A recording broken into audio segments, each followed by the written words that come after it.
This is Dates and Mates with your host, Damona Hoffman.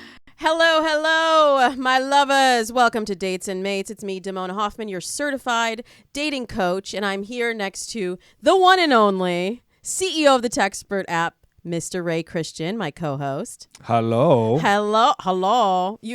We are really on with the accents. Where was that one from? That was like That's like a Hans blend and of France. me with like maybe a couple drinks in and a little dash of Persian mom, I think. Are you already drinking? No, what's it's in just that coffee cup? a little Irish coffee Well, in the morning. we have a lot to share with everybody today that's going to get them all amped up. We don't even need the coffee because today we're going to be discussing the best and worst places in the U.S. to be single. We'll ask if sex and porn addictions are really real or if they could just be a big old hoax. Sorry, Anthony Weiner. We'll expose the biggest celebrity serial daters, and we'll talk holiday dating etiquette, plus Facebook pokes and married folks in today's Technically Dating. All that. And we're going to bring you a heated he said, she said, where we'll debate the effectiveness of dating apps. It's going down. You're already giving me like the eyes of death here. Just please don't be a sore loser when I take you down. Oh, okay. The trash talk is starting early. Let's simmer down now with a little dating dish. Dee's dating dish. Okay, Ray. So I hear all the time, we live in Los Angeles, I hear all the time that Los Angeles is the hardest place to date. But lucky for me, there are people that study these things for a living. And there was a study by WalletHub.com that reported that there are a number of factors that make a city a good place to be single versus a bad place to be single. And they looked at all sorts of things in terms of like the number of people that are available to you, the number of restaurants, the cost of dating. And they came up with a list of the best and worst places to be single. So where do you think LA fell on that list? See, I disagree. I'm not sure who is telling you that they think it's bad. I think it's a great city to date. To settle down, maybe not so much. But I think top 10. Top 10. Yes, it is in the top 10. It is number 10 of the best cities to be single. This is an extensive list. Oh, look actually. at that. Number 10. Literally, top 10. But they say San Francisco is the best place to be single. And I don't know. I really question that. They say even though its dating economics rank is pretty low, the romance and fun ranking, like the kind of dates that you can do with people and the dating opportunities make it a very attractive city to be single in. And doesn't it seem like kind of a blurred number where it hurts because it hurts the optics into what this means? Because I kind of want to know, is it good for being a guy or being a girl? Those are two very different things. That's true. I think it looked at all of that. And like I've heard it's a terrible city to be a guy. They looked at all that. They looked at the gender balance. And so interestingly, they said the highest singles gender balance was San Jose, which you would think with Silicon Valley. I've always heard that it was really off. But maybe women are catching on and saying, hey, there's all these smart, successful single guys here. Let me go to San Jose and hook it up. Exactly. So if you're a woman, the Bay Area is probably fantastic. It's a meat market. Fantastic. But New York, pretty crappy.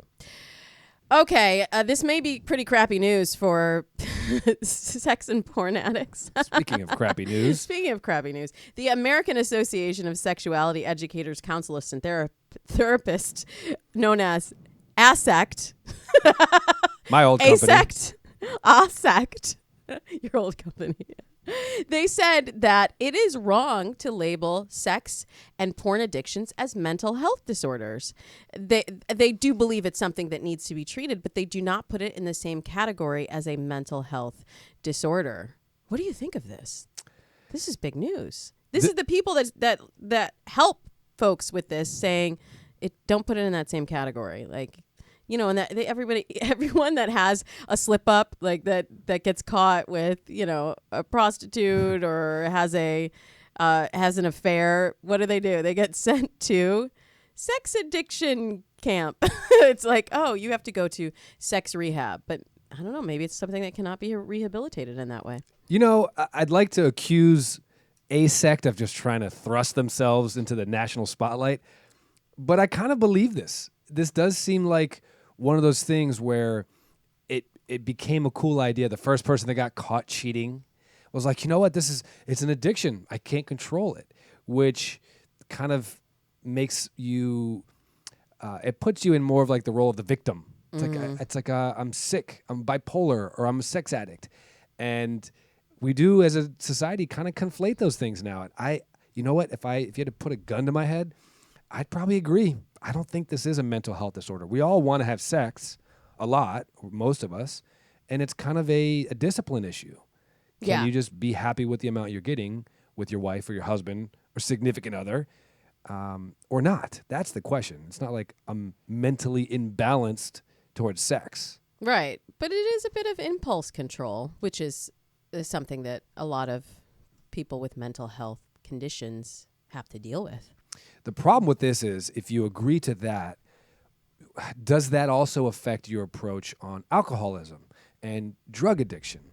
Because there are some similarities there. And like I think there's a lot of literature that, and there's no articles saying that alcoholism is not a mental health disorder. I think a lot of people actually say it is. Mm-hmm. So if you say that sex addiction is not, do you then have to start having the discussion about alcoholism? See, I like you because you always flip my perspective on things. And then you start to look at the other factors of alcoholism if you're equating it to other addictions. And there's also family history. And I wonder, there's probably not a lot of documentation on that because it seems like people have only been addressing sex addiction and porn addiction in recent time.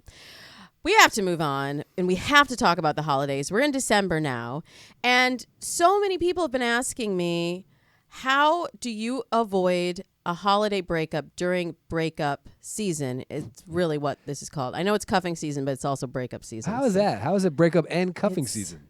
It creates opportunities for new dating. For a recuff? For new dating. But it's like if you're already in a relationship, it can be very stressful. You have things like office parties, and you have to know, are we cool enough for me to bring this person around my boss? You have to meet the family.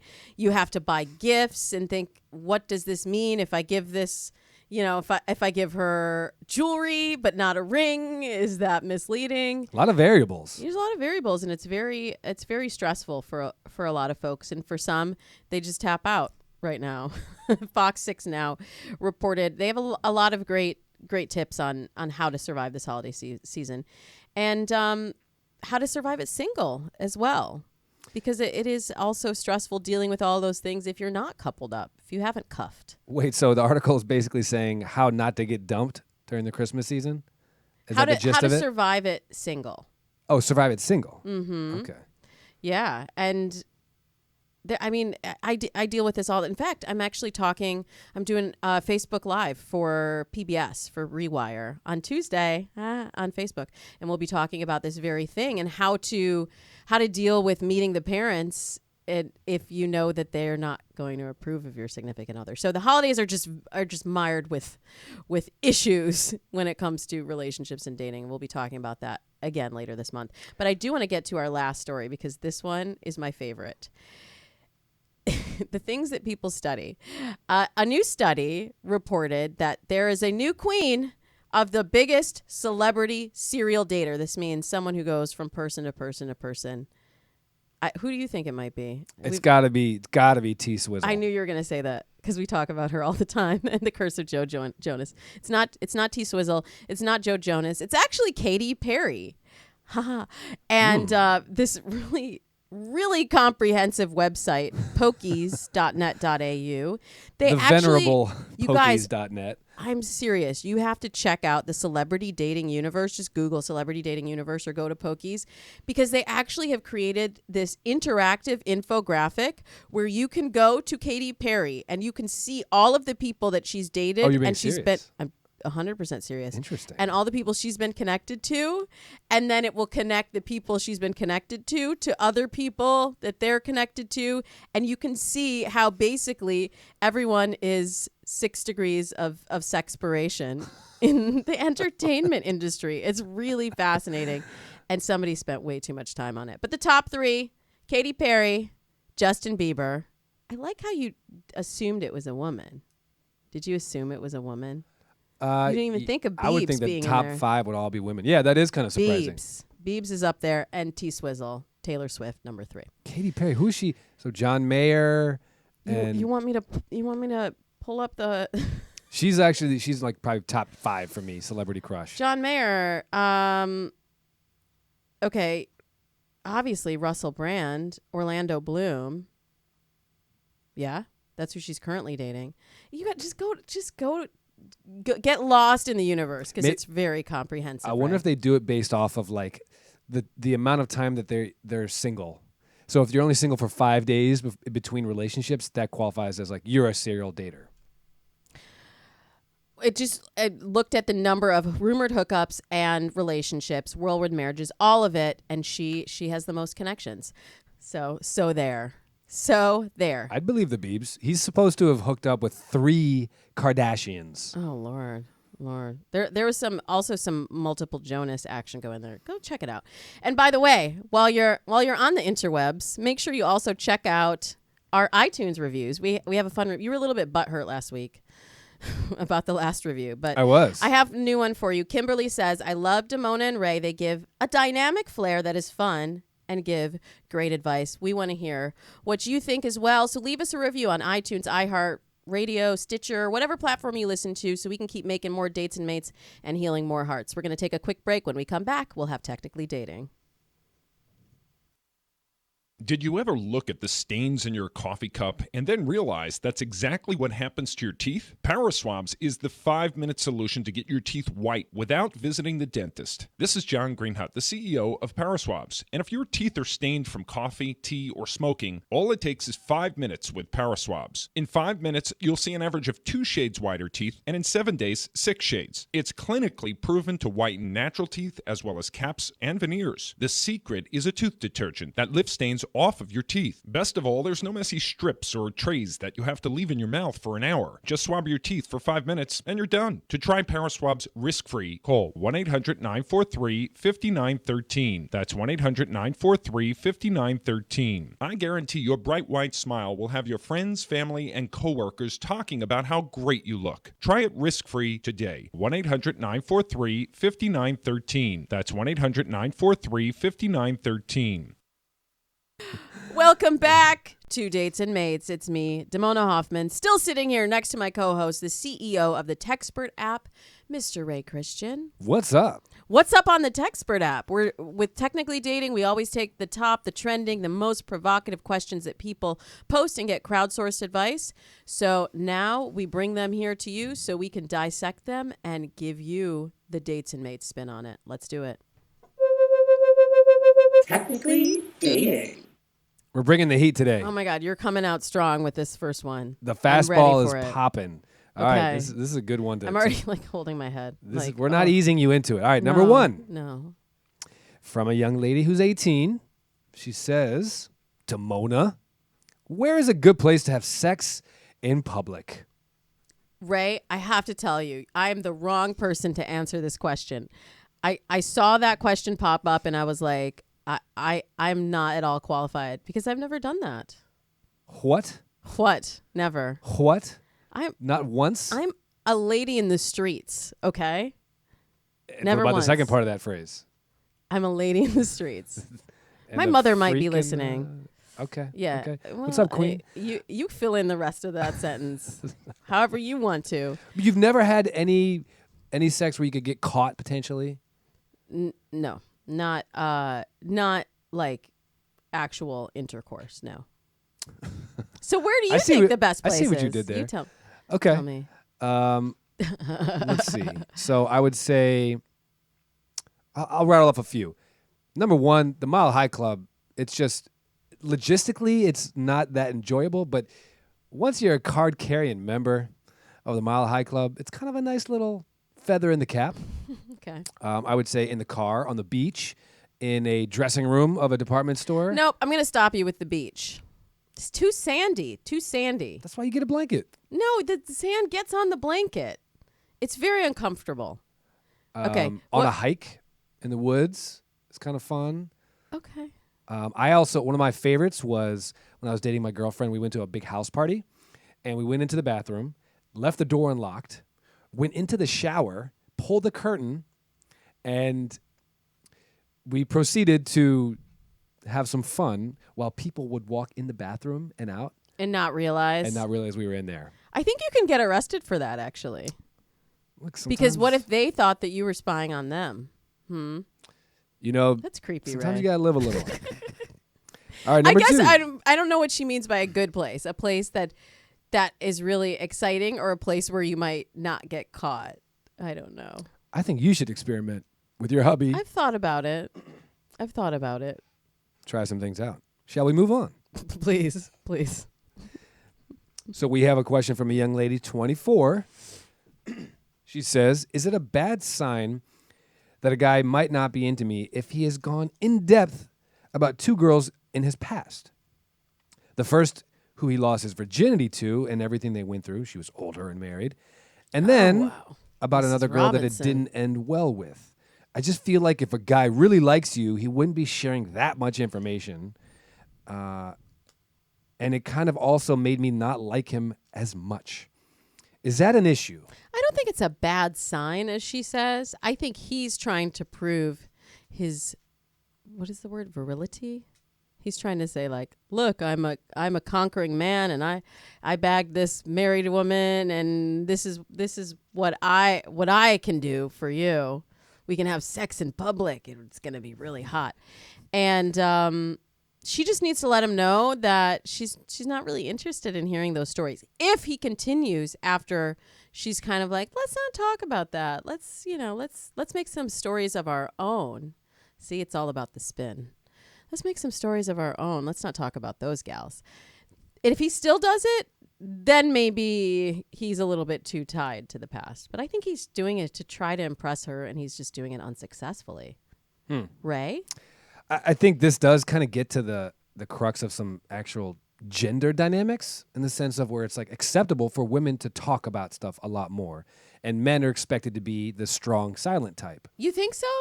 I think so. Because I occasionally would talk to my husband about things that happen, and he was just like, no, I don't even want to know. I don't want to hear about it. It's just no. I agree with that too. But I agree think with both talking things. about exes or talking about the previous conquests, it's a weak move. Like it's like almost like you're proving yourself and you come off as weak. And I think we had a caller once asking about this, who was his girl he was dating was telling him about other people at work flirting with her, and it really rankled him. And I think she's right to be a bit annoyed by this. It's weak. But what did she say? Is it a bad sign? Yes, that he's a little bit low T. He's a little bit weak. You think it's just a bad sign about him? Yes, I think it's a symptom of an emotional state that this guy's in. Very, very provocative answer there. Okay, third question. This is another young lady, 24. She says, Damona, she didn't really say that part, but I'm saying it. How can I put myself out there? I'm very insecure about the way I look. I've been told almost every day I'm pretty and beautiful, but I still have insecurities and flaws. Because of that, I'm very shy, and I feel like I'm not as fun as others who are outgoing. I want to change my ways. How can I do that? Damona. This is actually one of my favorite questions that you've selected in a while, because I think it's something we have to talk about. Women have such pressure to look a certain way, to have a certain amount of attention from guys, especially at the ripe old age of 24, as this girl is. And she's trying to live up to an expectation, not that is being set by her, but I think that's being set externally. And she feels that she's not good enough. And that makes me really sad for her. And that, there's a lot of women out there who feel like that as well. And, the pressure to be thin and the pressure to, look at all like the Instagram makeup demos, like look at the Kardashians. She's thinking, I'm not pretty enough unless I'm at that level. And that is certainly not true. If people are telling you every day that you're pretty and beautiful, you have to be in a place where you can hear that and accept that, but it has to start internally. And what sometimes happens with this that is unfortunate is then she's going to look for that sort of validation from a guy, and that's really dangerous, where she can get caught up in a man that may not treat her the way that she needs to be treated just because she needs that validation that she is attractive enough. So I say, girlfriend, you got to do some self-work, some self-talk, and really boost yourself up to the point where you feel as beautiful as as other people know you to be and other people tell you you are. And then you'll be able to be more confident in everything. That was fantastic. Great explanation. I think I dated a girl once, Damona, who was beautiful, just like objectively gorgeous. And she kind of blew my mind one time when she told me about the concept of being a beautiful woman, growing up beautiful, because you think it's got to be a good thing. You're beautiful. You're ahead of the curve. You're 90th percentile or whatever. But she said when you grow up and almost every day you hear you're beautiful, like that's your main feedback mechanism. Is all you're hearing is you're beautiful. You're not really hearing people say you're so witty and you're so smart and you're so funny and you're so intuitive, because if you are that beautiful, that's what ultimately people kind of blurt out when they talk to you or see you, because they can't help it. So imagine that multiplied by 5 years, 10 years, almost every day, someone telling you you're beautiful. It becomes this source of anxiety because you think to yourself, well, if I stop being beautiful, then I'm kind of worth nothing. Who am I? Oh, right. Yeah. Wait, say that again. I want people to If hear I'm no longer beautiful, then I'm kind of worth nothing, because that's all anybody tells me I'm good at, essentially. And there is a little bit of that, I think, potentially here, where when you're told you're beautiful, it's not something you've worked on or done or earned in a way. And then it leads to this like culture of Botox and facial work. But I would say I would kind of like to dovetail from what you just said. Get a couple mantras. Say to yourself, I am awesome. I am beautiful. I am worth it. I am lovable. I am enough. And pick one or two and say it literally 20 times a day. I do it to myself. I have a few mantras. I so believe that. And it brainwashes me, and it works. No, I believe in mantras too. And she could work on her spelling a little bit. But go on. But she is beautiful. But she's beautiful. Okay, we have time for one quick question. This is from a guy. He's 23 years old. He says, I'm catching feelings for my best friend's fiance. I can't help myself. Damona. Yes, you can. What should he do? Yes, you can. Unless you want to ruin your life, your friendship, and your friend's life, you can help yourself, and you have to. That is so inappropriate. First of all, that you would cross your best friend like that. Second of all, that for him to think that his fiance is suddenly going to change the tide, and that, like, could they actually have a successful life together if this is truly his best friend? I just say stay far away. This is trouble. Yeah, even if it ends, even if the wedding gets called off, you can't go messing with your best friend's ex. But this actually brings up an interesting situation that I've been dealing with at bars for me. Really? Where I find myself very attracted to girls that are married. And I don't find out that they're married until 5-10 minutes into the conversation, because I don't they're not wearing rings. No, they are, but my eyes don't dart towards the ring. I'm glad that you said that, because once before on this show I said I don't think guys like notice the rings. Like you when you're locking eyes, you just don't even see it. And someone said to me, of course they see it. Guys always look to that first. And I'm really glad that you're proving me right. We don't. Points. And so I'm trying to figure out, and I constantly vibe with them so well. I'm trying to figure out, am I attracted to them because they have the swag of a woman who doesn't need a man or isn't looking for men? Or is it just because the good ones are usually taken? I think it's both of the above. Fair enough. You know, you I think also there's something of like subconsciously wanting what you can't have, you know? True that makes it even more attractive. True that. Okay, we're going to take another quick break. When we come back, we have even more juicy love questions from the Techspert app in Technically Dating. We'll be back in just a moment. Is debt beating you down? You need discipline. You need the Debt Ninja. If you've been caught in a financial trap and need to be set free, then you need the Debt Ninja. Want to stop those harassing collection calls, start saving thousands in interest and fees, and get out of debt fast? Then you need to call the Debt Ninja. The Debt Ninja will find the best companies across the country that will help you consolidate all your bills into one easy payment, reduce your payments by 30 to 50%, and get you out of debt fast. If you have unsecured debt of $10,000 or more, such as credit cards, loans, or medical bills, call the Debt Ninja for a free 15-minute consultation. Call 800-817-6251. 800-817-6251. That's 800-817-6251. Call today. The Debt Ninja. Welcome back to Dates and Mates. It's me, Damona Hoffman, sitting here with my co-host, Mr. Ray Christian. Hey, yeah. CEO of the Techspert app. He has a plethora of, I just wanted to say plethora, of questions posted on the Techspert app. We're talking about what's trending. Hit me with your best questions. I got to be honest, this last one kind of surprised me. I didn't even know that Facebook pokes were still a thing, but apparently they are, and they're still flummoxing the population. Okay, to tell their us the purpose. question. Tell us. So we have a young lady. She's 33. She says, my favorite age, my real favorite age. Okay. Let the record show. Best response, Damona, when someone randomly pokes you on Facebook.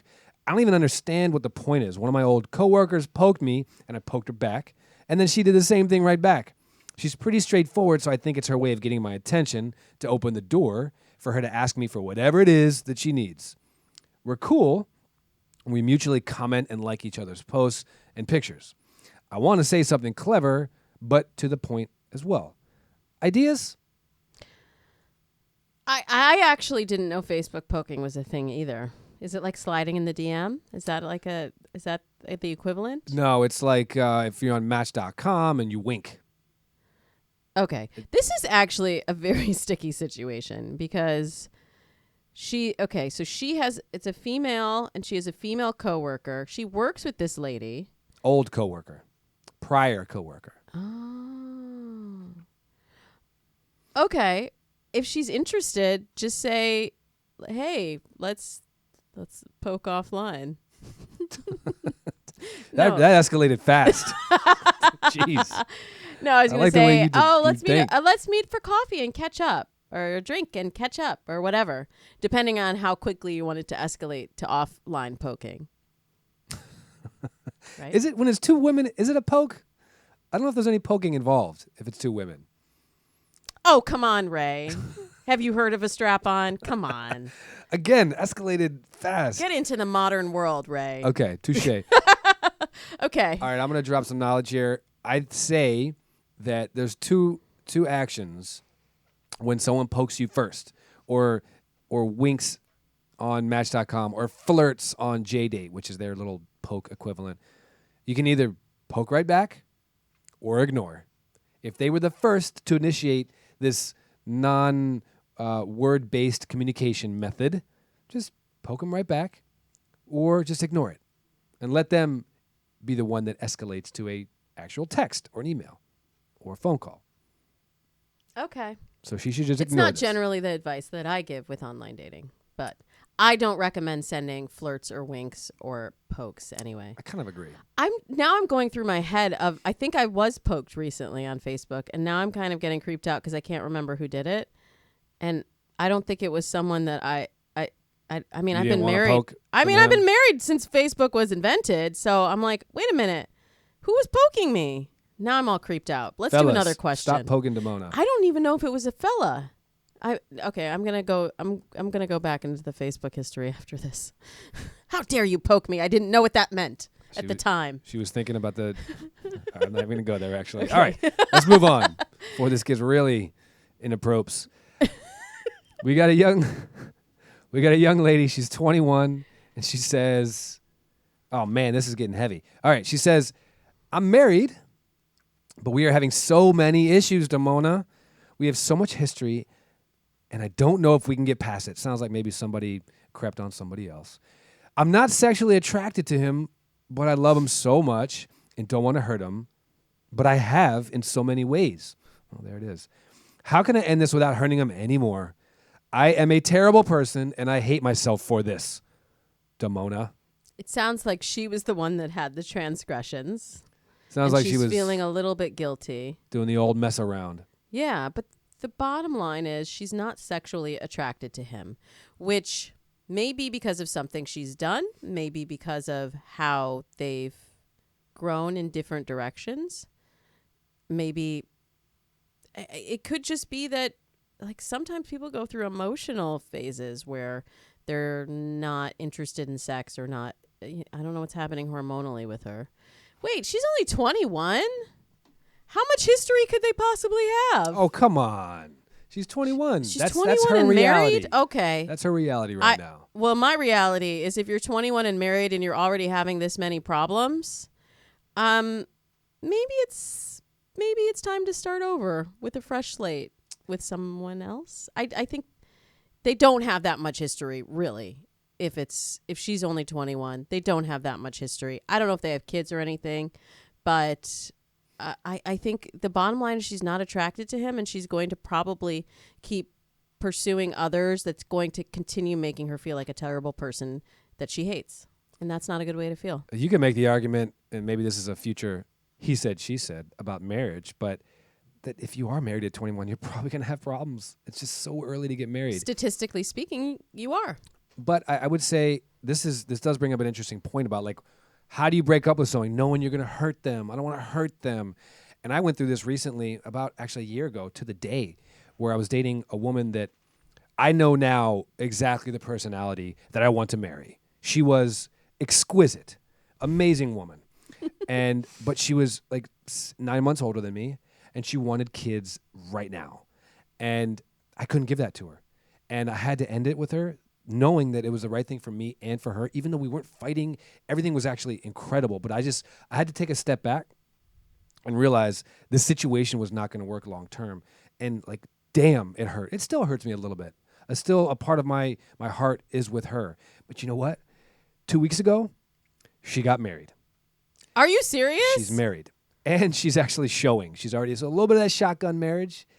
But you know what? She was not playing. She was not playing. And I feel good that, like, we both hurt a year ago a lot, but it was for the better. And I think that's what she needs, this young lady, 21, needs to know. Sometimes moving on, it's ripping off the Band-Aid, which hurts, but it allows the healing to happen. Yeah, for you and for the other person. Exactly. Right, you're doing okay now, right? I'm a little butthurt.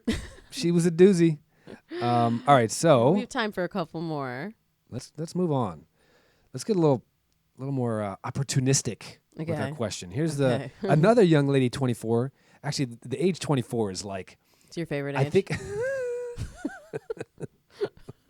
you just I think- remembered it's your favorite age. I think it's like the peak of a woman's physicality, and men's actually. It's when I met my husband. Really? Oh yeah. You were just peaking. I was at peak. Peak- Everything peak since condition. then has been a long downhill I don't slide. think. It's been a very slow bunny slope because you look good. You look Hey, great. thank you. All right. Female 24, another one. She says, I need advice, Damona. So I work in a medical field as a receptionist, and there's this guy I really like. He's one of our patients. How can I go to the next step without my coworkers knowing? I think he likes me too. He always stares in my eyes and gives me the cutest smile. I want to give him my number, but I'm not sure how. Is that like a HIPAA she said validation. Violation, I think she's trying to say. Help, Damona. Oh, right. I'll tell you.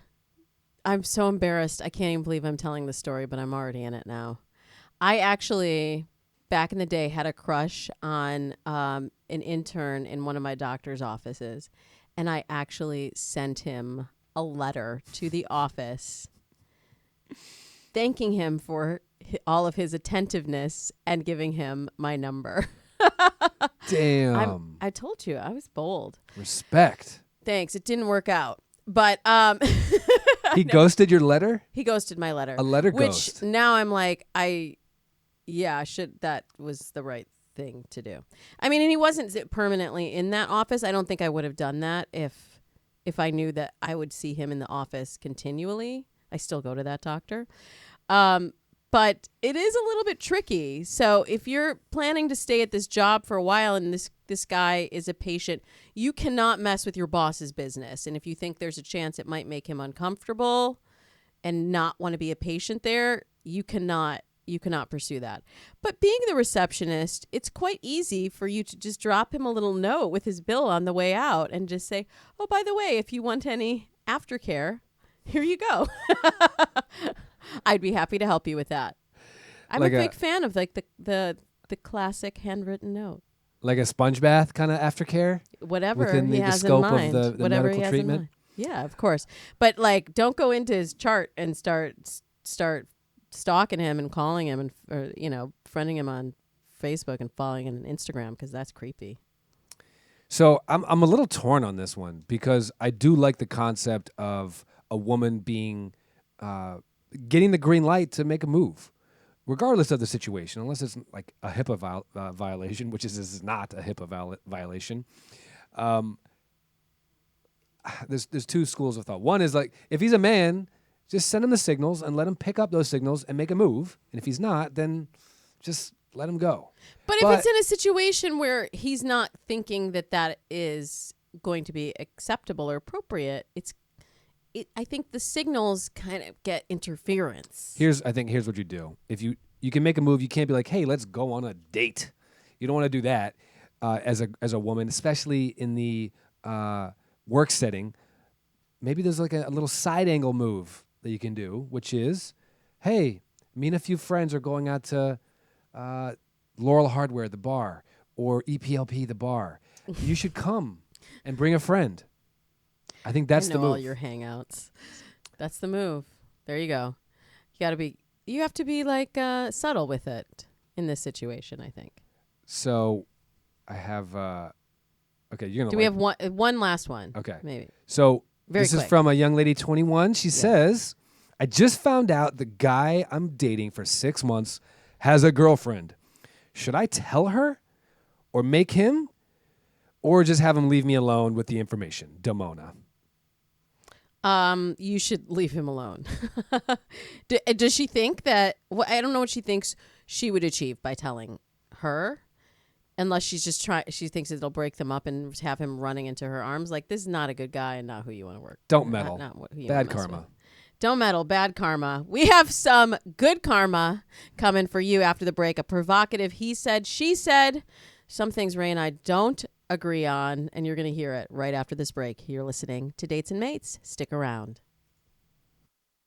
Here's George Foreman with InventHelp. Hi, I'm George Foreman. Do you have an idea for a new product or invention? People ask me all the time, George, how do I get my idea in front of companies? How do I get a patent? What do I do next? Do you have the same questions? I'll tell you like I'll tell them all. Call my friends at InventHelp. Call InventHelp today for free information. InventHelp has been helping inventors for more than 30 years and has sales offices nationwide. InventHelp can submit your invention to companies who are interested in receiving new ideas. If you have an idea and want to try to patent it and submit it to companies, you should call InventHelp today for free information. Listen, I can't guarantee a company will be interested in your idea, but I believe every inventor deserves the opportunity to step into the ring and take their best shot. Put InventHelp in your corner. To get your free inventor's information, call 1-800-352-4158. That's 1-800-352-4158. Again, 1-800-352-4158. A fee-based company.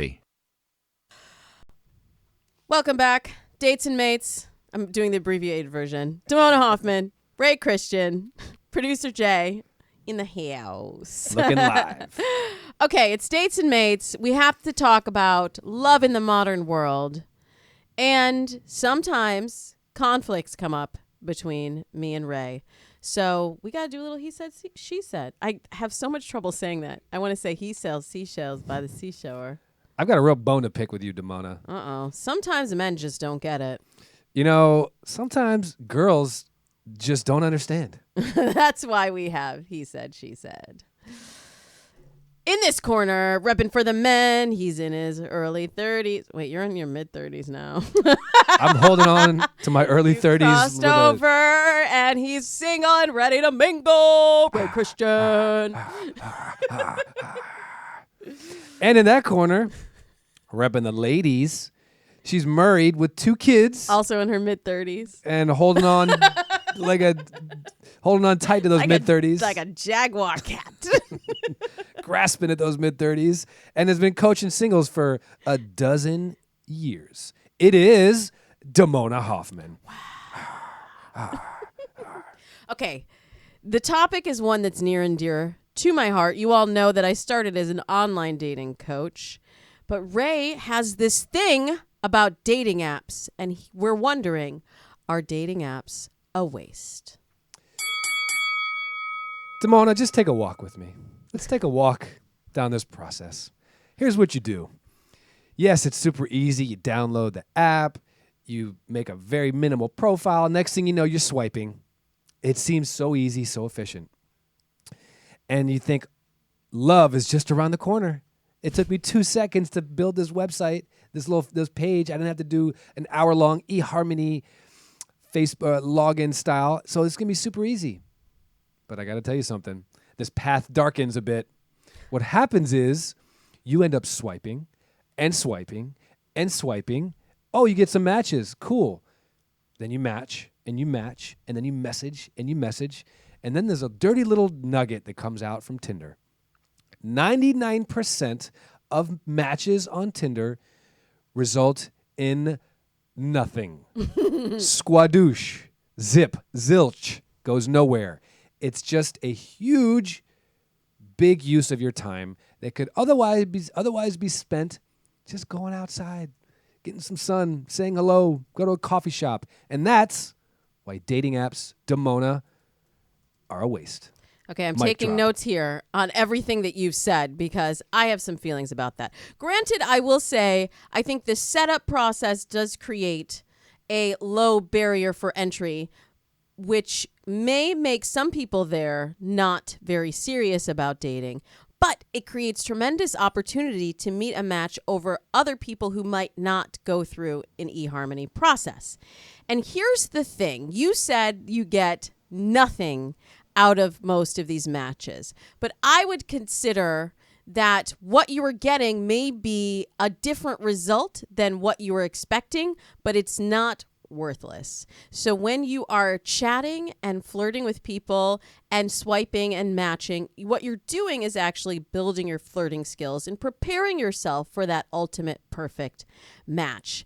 And that 1% is, I don't know if the number is not getting offline or if it's just not a match, but if you look at the percentage of success that you have with meeting people offline, I feel that people are holding online dating and dating apps up to an unreasonable standard when they look at the effectiveness against something comparable. It's just as effective or more. So if I approach 100 women, I'm definitely getting more than one date out of that 100. And that's why I think it's a more effective use of time. Maybe you're not doing it effectively online. I do kind of like your approach of calling it like, basically it's batting practice. It's like, it's practice. You're shagging balls. That's it. Well, the ladies are shagging the balls, I suppose. Or the grinder Look, if you haven't users. played baseball before, you don't get that reference, fine. It's not a gross reference. Shagging balls. Producer It's BP. Jay, shagging balls. I've never heard If there's that. anybody you that know knows what, shagging Ray? balls. I tap out. You win with the shagging balls. You guys, I forfeit the match because you just topped it. You win. Okay, but my one last comment on that is like, you think you know somebody after a swipe and a match and maybe some messaging, and then you message, then you get your phone number, then you message there, maybe even talk to them before you go on the date. And that's just a lot of time and effort and mind space.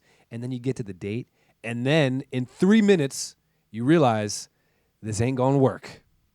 Whereas if you just met in person, all that time and fluff is sussed out. I would say, though, that you know a certain number of things that line up with your ultimate goals and expectations when you meet online. So you might not know the chemistry part, but you know more about the compatibility. If you can just get past that first date, you'll see. Can we find a way to like really determine a winner? Like a little textpert. I told you hashtag count? I forfeited it. You forfeited? I forfeited. When you said, Yes. what you the were- shagging balls. No, you won. I can't top that. It's over. But you can leave your comments if you're watching us on Facebook, facebook.com/Damona Hoffman, where we always stream live.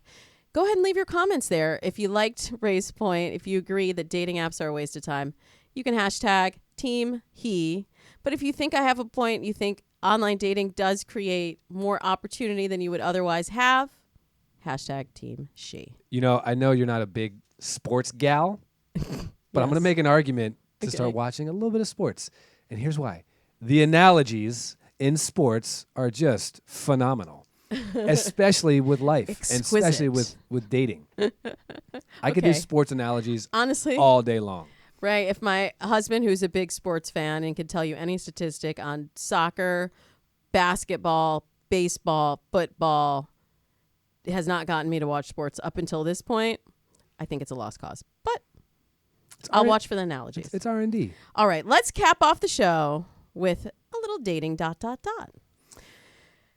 So in dating ...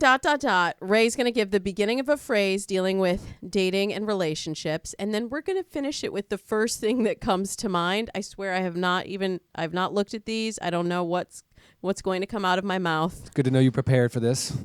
I like that that instant advice. The gut reaction is usually the right one. So that's why we do dating ... All right, let's see what those neurons pop off when you Okay. hear this. I'm getting in the zone. All right, Damona.